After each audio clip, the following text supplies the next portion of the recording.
The Nelson Mandela Bay mayoral team are expected to visit key sites to assess ongoing efforts to improve service delivery following the recent floods. Starting with the relocation of Lapland flood victims, construction of temporary housing is already underway. The MMC for Human Settlements will be leading the site visit. Newzroom Afrika's Sipha Kema joins us from Lapland. Good morning to you, Sipha. Service delivery, always a big issue, but particularly so in that province, particularly also after those floods. Well, absolutely, Masa, but right now we are outside City Hall in Gqeberha, where we're supposed to move from here to Lapland, where people are still living. And then after that, we are expected to go to Van Rooyen, which is the site that has been earmarked for the temporary shelters, the TRUs, to be built for those people. Now, just to take it back, Masa, to during those floods, the first 2 weeks of June, we heard so many promises, of course, of services and assistance that the people of that area will receive, not just in Lapland, but in Kariga, which is one of the areas that was hit the hardest by those floods.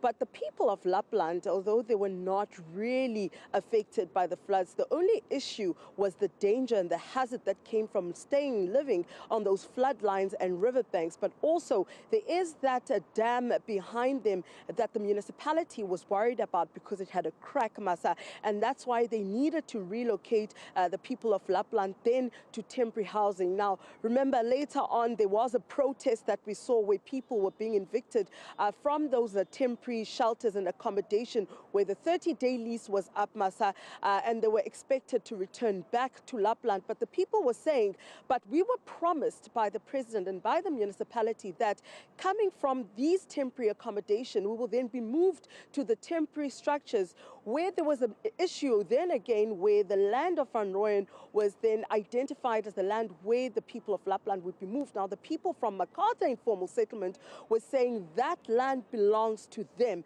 But it seems as though everything is on track now as Human Settlements will be taking us on a site visit. Masa, I do have the acting executive director of the Nelson Mandela Bay municipality, Tabiso Mfeya. Thank you so much, Mr. Mfeya, for joining us. I think, Mr. Mfeya, this has been a long time coming. I think let's start with the delay. It has been a delay. The people of Lapland have been waiting to be moved from that flood zone area. Yes, the delay in terms of moving people to the site identified for relocation has been occasioned or was occasioned by the fact that we had to have environmental authorization for us to start preparing the land for development. It is then the environmental authorization that took long, because for you to go on site and start building, that is necessary. It's a prerequisite.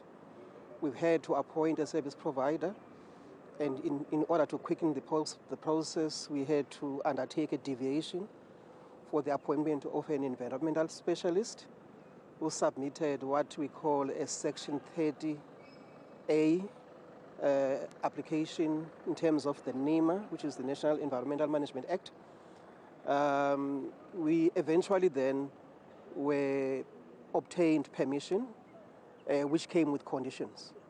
Even the conditions that it came with necessitated that we get on board an environmental control officer who had to do all the preparatory work, get necessary permits for us to go on site. Since we've had that, we've moved quite quickly, by the way. We managed by the end of last week to have the site cleared up, which you will see later on. We have had a team under my directorate, land surveyors, who have pegged a portion of the site to demarcate the residential sites. That will inform then how you erect the temporary structures or bungalows. We have the service provider, who is the contractor, who's building up the bungalows on site. And I'm sure they will have started preparing the land now for foundations. By the 4th of October, their program is such that we would have the first 20 units erected, which then will inform the installation of services and the beginning of the relocation process of about 150 for families. So mid-November, we should be done if everything goes according to plan. Yeah. Now, Mr. Mfeya, talking about, of course, the administrative process, of course, we hear the administrative process, and it is a process, of course, and especially ensuring that you get that environmental certificate and ensuring, of course, starting the structure or the erection of those structures, then, Masa, I think the most important thing was having that land earmarked as well as getting the environmental approval, Masa, but also most importantly was the fighting that was coming from the informal settlement nearby, who said that in 2012 that area was designated for them. So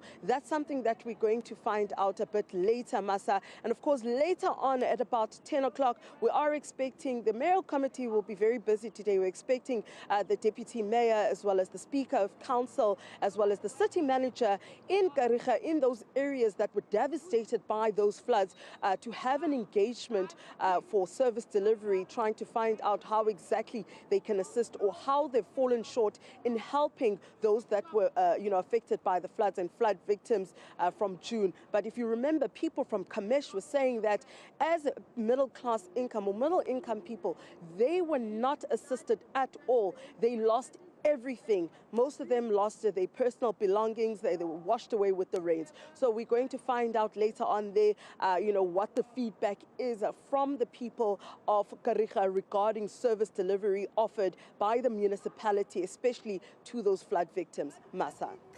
Sipha, appreciate that report very much. Now.